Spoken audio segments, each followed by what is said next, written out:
हाय, ये बड़ा भारी प्रश्न आ गया। ये प्रश्न आ गया, सखा जी मैं विश्वरूप जी का बड़ा फैन हूँ। सखा जी मैं विश्वरूप जी का बड़ा फैन हूँ और आपको भी सुनता हूँ। लेकिन आप में और विश्वरूप में एक अंतर ये है कि वो लोगों को निःशुल्क इलाज बताते हैं और आप पैसे लेके इलाज करते हैं। क्या आपके पास इसका कोई उत्तर है? यार तुम्हें क्या, विश्वरूप का नाम लिए बगैर ये प्रश्न नहीं पूछा जा सकता था? बेचारे को बेकार में घसीट लिया तुमने। और मेरे सामने विश्वरूप का नाम ले हो तो मैं बता देता हूँ कि विश्वरूप तो बहुत पैसे लेता है यार, इतने तो सखा जी भी नहीं लेते। विश्वरूप तो 21,000 रुपये लेता है केवल डाइट बताने के, और आपसे कभी मिलता ही नहीं, आपसे कभी फोन पे भी बात नहीं करता। हम तो फिर भी 2100 रुपये में फोन उठा लेते हैं आप। तो कहाँ तुम ये बात कहने लगे? और फ्री में रही उपचार की बात, तो मेरे भी बहुत वीडियो देख लो यार, फ्री में कितना ज्ञान बांटे हूं मैं, कितना ज्ञान दिया है। फ्री में कितने उपचार भी बताएं, लेकिन फ्री वाले उपचार तुम्हें लगते कहाँ हैं? अब विश्वरूप जी को तुम मत घसीटा करो, क्योंकि फिर जो है मेरे सामने जब भाई जब नाम आ जाएगा तुम विश्वरूप के फैन हो, और तो फिर बहुत लोग विश्वरूप के फैन हैं। अब फैनों को जो है वो थोड़ी दिक्कत हो जाती है मुझसे, किसी के भी फैन हो। अभी एक दिन एक और फैन आ गए थे हमारे पास। वो कहने लगे कि हाँ, वो भी विश्वरूप जी के बहुत बड़े फैन थे। हमने पूछा तुम किसके फैन हो, तो उन्होंने दो के नाम बताए। बोले हम तो भैया राजीव दीक्षित के बहुत बड़े फैन हैं और उसके बाद हम विश्वरूप के बहुत बड़े फैन हूँ। हमने तुम्हारी तो टांगे ही फट गई फिर कतई। कहने कि क्यों? हमने कहा अब तुम्हारे सामने दूध का गिलास आएगा तो तुम किसकी मानोगे, राजीव दीक्षित की मानोगे कि विश्वरूप की मानोगे? क्योंकि राजीव दीक्षित के अनुसार दूध पीना चाहिए, बढ़िया घी खाना चाहिए, और दूध के प्रोडक्ट तो जरूर सब खाना चाहिए। राजीव दीक्षित के अनुसार तो दूध के प्रोडक्ट खाना चाहिए, और विश्वरूप के अनुसार दूध के कोई प्रोडक्ट छूना नहीं चाहिए, घी वगैरह भी नहीं खाना चाहिए। तो देखो तुम्हें राजीव दीक्षित कैसे नजर आते हैं? लाल लाल मोटी सी मूछें, बढ़िया एकदम गरवा जवान। और विश्वरूप कैसे नजर आते हैं? आपने लोगों का लाइव नहीं देखा होगा, मैंने लाइव देखा है। तो विश्वरूप वो उनके अंदर कोई भी वो नहीं है, जिसको चर्बी टाइप की चीज नहीं है। तो अब तुम्हारे सामने तीन एग्जाम्पल हैं। पहला एग्जाम्पल, राजीव दीक्षित जी को जो लोग प्रेम करते हैं, तो वो व्यक्ति जो हैं वो खूब घी खाएं, खूब जो है डेयरी प्रोडक्ट खाएं, राजीव दीक्षित को प्रेम करने वाले। विश्वरूप जी को जो प्रेम करते हैं, वो विश्वरूप की तरह जो होना चाहते हैं, वो जो विश्वरूप की तरह दिखना चाहते हैं, वो लोग बिल्कुल भी डेयरी प्रोडक्ट का यूज ना करें। और एक नई तरह को जो दिखना चाहते हैं, वो चाहे भाई पिज्जा खाओ, और चाहे खाओ तुम दूध मलाई, और चाहे तुम उतर जाओ पूरे फ्रूट पे, आई हैव नो ऑब्जेक्शन। मैं तो भैया हरफन मौला आदमी हूँ, हर चीज़ खा लेता हूँ, उसके बाद भी जीवित हूँ, अच्छे से जीवित हूँ। और लगभग हमारी विश्वरूप की और राजीव दीक्षित की जो आखिरी की उम्र थी, वो लगभग हमारे तीनों की बराबरी है। अब ये चुनाव आपका है कि आप किसको फॉलो करना चाहते हैं। मैं ये नहीं कह रहा हूँ मुझे फॉलो करना है, क्योंकि मुझे फॉलो करना बड़े खतरे का काम है। नियम नियम से मुक्त होकर कहाँ लोग जी पाते हैं? गर्दन में पट्टा डाले बगैर लोगों को रहा ही नहीं जाता, और हम तो पट्टा पसंद नहीं करते।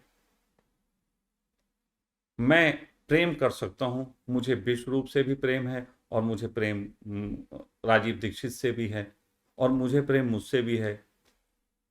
मतलब एक ही तुम जगह पे छोले भटूरे, फ्रूट और दूध रख दो, मैं तीनों के साथ प्रेम में हूँ। मैं दूध भी पी लूंगा, मैं छोले भटूरे भी खा लूंगा, और मैं जो हूँ फ्रूट भी खा लूंगा, मुझे कोई आपत्ति नहीं है। बाकी दोनों लोग अपना चुनाव कर लेंगे। कहने का अर्थ ये है कि आप लोग जो ये कंपैरिजन खड़ा करते हैं, इस तरीके से जो प्रश्न करते हैं, ये प्रश्न गलत है। हाँ, अब मैं तुम्हारे प्रश्न पे आता हूँ, उसके सार पे आता हूँ। असल में तुम्हारा सारा लेना देना इस बात से है कि मैं पैसे क्यों लेता। इसके लिए तुमने विश्वरूप का उदाहरण चुना, इसलिए मुझे विश्वरूप को थोड़ी देर घसीटना पड़ा। यार विश्वरूप तुम सुन लेना तो परेशान मत होना, है ना? ये हमारी तुम्हारी बात है। तुम्हें भी मालूम है तुम पैसा लेके काम कर रहे हो, वो तुम क्या किस दृष्टिकोण से कर रहे हो, और मुझे भी पता है कि मैं किस दृष्टिकोण से कर रहा हूँ। अब ये बीच में जो आ जाते हैं हमें तुम्हें भिड़वाने, तो इनकी बात ही अलग कर दो। लेकिन फिलहाल इनका मेन उद्देश्य वही है, हम पैसा क्यों लेते हैं। चलो आज वो भी बता देते हैं। आज एक बहुत मजेदार किस्सा सुनाते हैं आपको। अब जरा हम बैठ जाएं, थोड़ा ना पंडित टाइप वाला आ गया भाई मूड। देखो भाई, देखो भाई, कहानी ऐसी है कुछ कि ज्योतिष के संबंध में थोड़ी बात बताता हूं आपको। कहानी ऐसी है कि एक थे गुरु बृहस्पति और एक है, आपने सुने होंगे, शनि। ठीक है, तो शनि और बृहस्पति की एक कहानी है जिसको सुने बगैर तुम समझ नहीं सकते हम पैसे क्यों लेते हैं। बृहस्पति जो हैं वो ऐसे गुरु हैं जिन्होंने शिष्य होने के लिए या कोई साधना नहीं की। उन्हें सीधे ब्रह्मा जी से मिल गया ज्ञान और उन्होंने कोई ज्यादा साधना नहीं की, तपस्या नहीं की, कुछ भी नहीं किया। बृहस्पति के पास शुद्धतम ज्ञान है, अबोध बालक जैसे उन्हें सब ज्ञान उपलब्ध हो गया। अब इन्हें अबोध बालक से उपलब्ध हो गया तो वो ज्ञान की बात करते हैं ना। उन्हें पैसा ऐसा पसंद आता है इसमें, ना ही कोई साधना ना। वो तो कहते हैं तुम कुछ पूछो, बृहस्पति सीधे बता देते हैं, लेकिन इंप्लीमेंट करने के लिए हर एक का होता नहीं। तो बृहस्पति को सिर्फ एक ही चीज पसंद आती है, बृहस्पति को सूर्य पसंद आता है। सूर्य कौन? आत्मा। सूर्य कौन?